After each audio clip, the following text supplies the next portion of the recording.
HCSC project by María José Ruiz, Clarisa Galaviz, and Silvana Carrillo. At first, we wanted to know how many people were informed on this topic. So,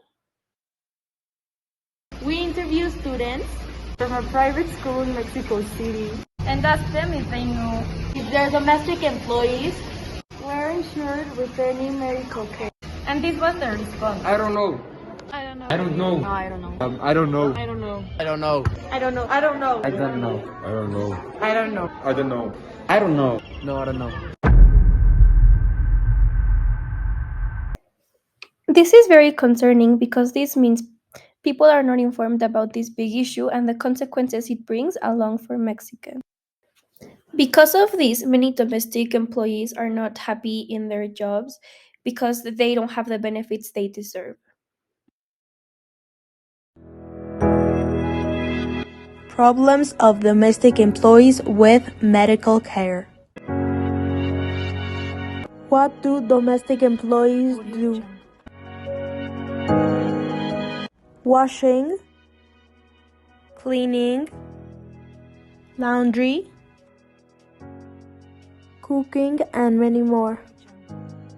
All of this so they can get their paycheck, which 50.8% get the minimum salary or less. So let's put sadly a very common situation that is often found in domestic employees. This is Mari. She is 17. She doesn't have enough money for her necessities, nor has completed her studies. She needs money to cover her basic needs, and is also pregnant.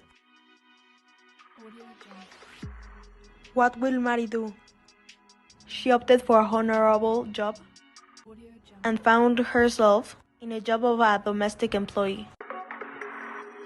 Mari found that her job had a lot of disadvantages, perhaps more downfalls than any other job, especially in medical care. As this graph shows the work sector of domestic employees versus other jobs that are often classified in similar groups. Another important fact to keep in mind, 95 out of 100 domestic employees do not have any medical insurance. Mari wasn't affiliated to any type of insurance. Due to that, she didn't get the medical attention that her and her baby needed. Mari entered the debate that every domestic employee has been through, scared of raising their voice and getting fired. There's a lot of information that could have helped Mari, so we're here to teach you all about this topic, what Mari could have done if she had all of this knowledge.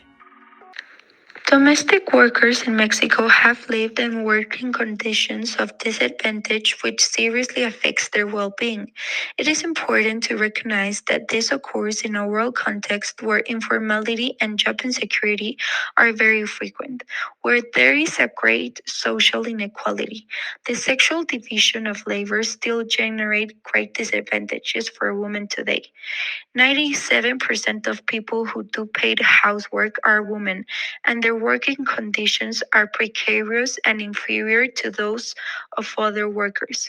This activity that they resort, they do it not because it is attractive or because of vocation, but because of economic need and lack of opportunities.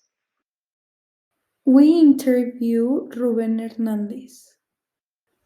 Nowadays, there is a decree where domestic workers already have the right to have social security from their employers.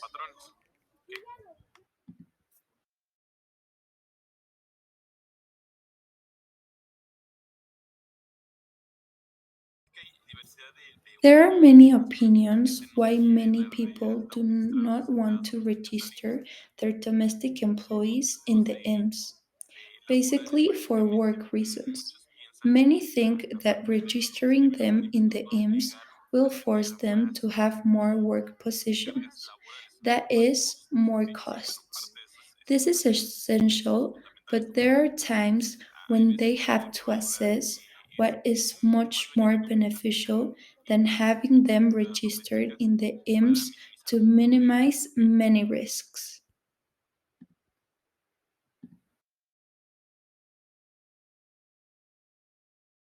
It is a new program that they are not making mandatory yet. That is, they already have the decree, but as such, there is still no consequence that makes them obligate. But if something were to happen to an employee, there could be a consequence.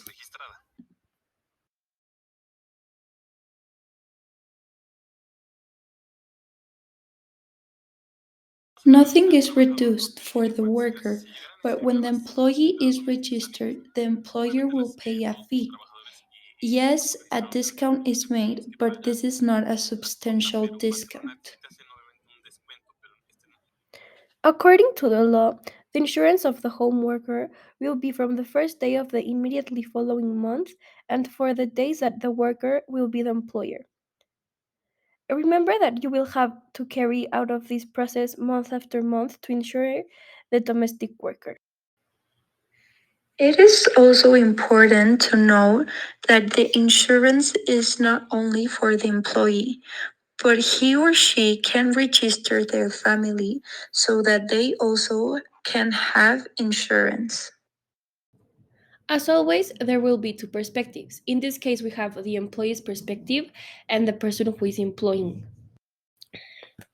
For the employee's perspective, she or he is already giving enough of their time to help this family or this person, whatever.